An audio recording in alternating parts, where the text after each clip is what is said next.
ये है channel 91 plus network और आप देख रहे हैं न्यूज 91। न्यूज 91, आवाज हम सबकी। नमस्कार, मैं हूं माधुरी। आप देख रहे हैं न्यूज 91 राजस्थान। न्यूज 91 के टी टाइम बुलेटिन में आपका स्वागत है। प्रदेश और संभाग की ताजा तरीन खबरों से अपडेट रहने के लिए आज ही हमारे चैनल को सब्सक्राइब कर लें और बेल आइकन को जरूर दबाएं। चलिए खबरों का सिलसिला शुरू करने से पहले नजर डाल लेते हैं अब तक की टॉप हेडलाइंस पर। उदयपुर के हाथीपुल में देर रात ट्रक ने मचाया तांडव। नशे में धुत ड्राइवर ने कई वाहनों को रौंदा। प्राइवेट बस हड़ताल के चलते रोडवेज बसों में यात्रियों की संख्या हुई दोगुनी। ऑनलाइन रिजर्वेशन के बाद भी नहीं मिल रही है सीट। कांग्रेस विधायकों ने किया विधानसभा तक पैदल मार्च। अमेरिका से ट्रेड डील का किया विरोध प्रदर्शन। और उदयपुर में पंचायत चुनाव के लिए फाइनल वोटर लिस्ट हुई जारी। ओबीसी आरक्षण को लेकर असमंजस बरकरार। आइए रुक करते हैं खबरों का। उदयपुर में बीती रात उस वक्त हड़कंप मच गया जब एक बेकाबू ट्रक ने इलाके में जमकर उत्पात मचाया। सकरी गलियों में घुसे इस भारी ट्रक ने सड़क किनारे खड़े कई वाहनों को अपनी चपेट में ले लिया। चश्मदीदों के मुताबिक ड्राइवर नशे की हालत में था, जिससे बाजार में अफरा तफरी का माहौल बन गया। हालांकि इस हादसे में कोई जनहानि नहीं हुई है। उदयपुर के हाथीपुल बाजार बीती रात एक बड़े हादसे का गवाह बनते बनते रह गया। यहाँ देर रात एक अनियंत्रित ट्रक अचानक संकरी गलियों में घुस आया और देखते ही देखते उसने वहां खड़े कई दुपहिया और चौपहिया वाहनों को टक्कर मार दी। ट्रक की रफ्तार और चालक की लापरवाही देख आसपास मौजूद लोगों में भगदड़ मच गई। मौके पर मौजूद स्थानीय लोगों का आरोप है कि ट्रक चालक पूरी तरह से शराब के नशे में धुत था। नशे की हालत में उसने ट्रक पर से नियंत्रण खो दिया था और शिलावटवाड़ी की ओर वाहन को घुसा दिया। वीडियो में साफ देखा जा सकता है कि किस तरह एक विशालकाय ट्रक उस संकरे रास्ते में फंसा हुआ है जहां भारी वाहनों का प्रवेश भी वर्जित रहता है। लोग चिल्लाते रहे, लेकिन बेकाबू ट्रक वाहनों को टक्कर मारता हुआ आगे बढ़ता रहा। घटना को लेकर स्थानीय निवासियों में खासा आक्रोश है। लोगों का कहना है कि घटना स्थल से कुछ ही दूरी पर पुलिस चौकी मौजूद है, लेकिन पुलिस कर्मियों ने समय रहते ट्रक को रोकने की कोई कोशिश नहीं की। फिलहाल पुलिस ने मामले की जांच शुरू कर दी है। राहत की बात यह रही कि हादसा देर रात हुआ, जिससे सड़क पर पैदल चलने वालों की संख्या कम थी, वरना कोई बड़ी जनहानि हो सकती थी। पुलिस अब सीसीटीवी फुटेज और चश्मदीदों के बयानों के आधार पर आगे की तफ्तीश में जुटी है। चिकित्सा क्षेत्र में पिछले 20 सालों से विश्वसनीय नाम चौधरी हॉस्पिटल, जहां होता है सभी रोगों का सर्वोत्तम इलाज। चौधरी हॉस्पिटल, हिरन मगरी, sector 4, Udaipur. Private bus operators की हड़ताल का सीधा असर उदयपुर में दिखाई दे रहा है। हड़ताल के चलते यात्रियों का पूरा दबाव अब रोडवेज बसों पर आ गया है। हालात यह है कि अहमदाबाद, कोटा और जयपुर जैसे रूट्स पर बसें खचाखच भरकर चल रही है। यात्रियों को बैठने की जगह नहीं मिल पा रही है और गैलरी में खड़े होकर सफर करना मजबूरी बन गया है। निजी बस ऑपरेटर्स की हड़ताल ने उदयपुर में सार्वजनिक परिवहन व्यवस्था को पूरी तरह प्रभावित कर दिया है। मंगलवार रात इसका असर सबसे ज्यादा उदयपुर रोडवेज बस स्टैंड पर देखने को मिला, जहां यात्रियों की भारी भीड़ उमड़ पड़ी। निजी बसों का संचालन ठप होने के कारण यात्रियों का पूरा भार राजस्थान राज्य पथ परिवहन निगम की बसों पर आ गया। हालात यह रहे कि रोडवेज की बसें अपनी निर्धारित क्षमता से कई अधिक यात्रियों को लेकर रवाना हुई। बसों में सीट तो दूर, खड़े होने तक की जगह नहीं बची। मजबूरी में यात्रियों को गैलरी में खड़े होकर सफर करना पड़ा। चाहे अहमदाबाद जाना हो, कोटा या जयपुर, हर रूट पर यही हाल नजर आया। मंगलवार रात करीब 9:30 बजे जोधपुर जाने वाली रोडवेज बस जैसे ही डिपो पर पहुंची, यात्रियों ने बिना किसी इंतजार के बस में चढ़ना शुरू कर दिया। कुछ ही मिनटों में बस पूरी तरह भर गई। इस दौरान अफरा तफरी का माहौल बन गया। सबसे ज्यादा परेशानी उन यात्रियों को हुई जिन्होंने पहले से ऑनलाइन टिकट बुक कर रखे थे। कई ऑनलाइन टिकट धारक यात्रियों को बस के बाहर ही खड़ा रहना पड़ा, जबकि उनकी आरक्षित सीटों पर बिना टिकट और अनरिजर्व यात्रियों ने कब्जा कर लिया। यात्रियों के बीच सीटों को लेकर बहस और तनाव की स्थिति भी बनी रही। यात्रियों का कहना है कि हड़ताल की स्थिति में रोडवेज को अतिरिक्त बसें चलानी चाहिए थी या टिकट व्यवस्था को सख्ती से लागू करना चाहिए था। फिलहाल निजी बसों की हड़ताल जारी रहने से आने वाले दिनों में भी रोडवेज बसों पर इसी तरह का दबाव बने रहने की आशंका जताई जा रही है।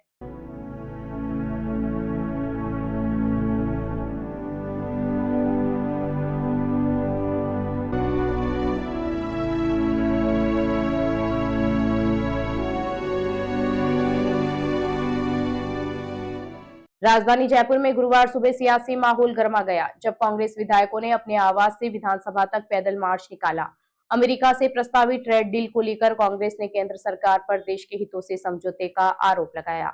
विधानसभा की सीढ़ियों पर जमकर नारेबाजी हुई। वहीं विधानसभा में आज अनुदान मांगों पर बहस का आखिरी दिन है, जिस पर विपक्ष सरकार को घेरने की तैयारी में है। राजधानी में गुरुवार सुबह कांग्रेस विधायकों ने अपने आवास से राजस्थान विधानसभा तक पैदल मार्च निकाला। मार्च के दौरान नेताओं ने अमेरिका से की जा रही ट्रेड डील को लेकर केंद्र सरकार के खिलाफ नारेबाजी की।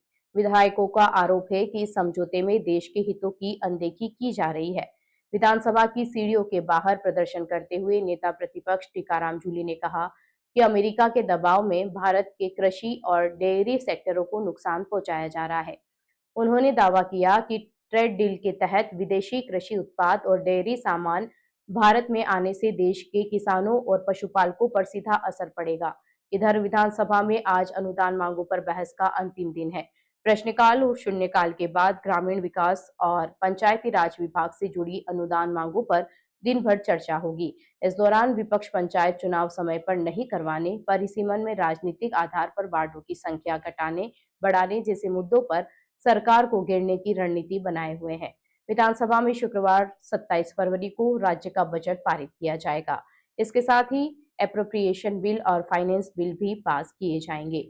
एप्रोप्रिएशन बिल पर बहस के जवाब में शाम 5 बजे मुख्यमंत्री भजनलाल शर्मा सदन में सरकार का पक्ष रखेंगे। माना जा रहा है कि इस दौरान नई भर्तियों समेत कई अहम घोषणाएं की जा सकती है। इससे पहले नेता प्रतिपक्ष टीकाराम जूली का भाषण होगा। निरस्त करो, निरस्त करो, ट्रेड डील निरस्त करो, निरस्त करो, निरस्त करो, ट्रेड डील निरस्त करो, निरस्त करो, निरस्त करो, Narendra, Narendra. Rasik Lal M. Dhariwal Public School, an English medium co-education school, homely environment, individual attention, student-friendly library, air-conditioned pre-primary classrooms, digital classrooms, huge space for indoor and outdoor games. Jain Society grants 50% scholarship for Jain students. CCTV surveillance by management. Affordable and safe conveyance facility available. Rasik Lal M. Dhariwal Public School, Chitrakoot नगर, भुवाना, उदयपुर। उदयपुर जिले में पंचायत चुनाव की तैयारियों के तहत final voter list जारी कर दी गई है। राज्य निर्वाचन आयोग की ओर से जारी सूची के अनुसार जिले की 20 पंचायत समितियों में अब कुल 13,83,178 मतदाता दर्ज किए गए हैं। मतदाता पुनरीक्षण के बाद जिले में 9,426 नए मतदाता जुड़े हैं, जबकि ओबीसी आरक्षण को लेकर स्थिति अभी भी साफ नहीं हो पाई है। राज्य निर्वाचन आयोग ने पंचायत चुनाव के लिए अंतिम मतदाता सूची का प्रकाशन कर दिया है। उदयपुर जिले की 20 पंचायत समितियों में अब कुल 13,83,178 मतदाता दर्ज हैं। इनमें 7,05,667 पुरुष, 6,77,506 महिलाएं और 5 ट्रांसजेंडर मतदाता शामिल है। उप जिला निर्वाचन अधिकारी दीपेंद्र सिंह राठौड़ के अनुसार मतदाता सूची का पुनरीक्षण कार्यक्रम अहर्ता तिथि 1 जनवरी 2025 के आधार पर किया गया। उन्होंने बताया कि 29 जनवरी 2026 को मतदाता सूची का प्रारूप प्रकाशन किया गया था।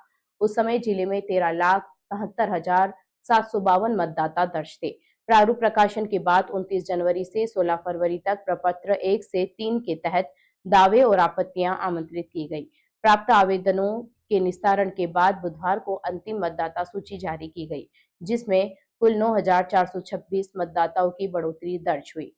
पुनरीक्षण कार्यक्रम के तहत उप जिला निर्वाचन अधिकारी एवं एडीएम प्रशासन दीपेंद्र सिंह राठौड़ की अध्यक्षता में राजनीतिक दलों के प्रतिनिधियों की बैठक भी आयोजित की गई।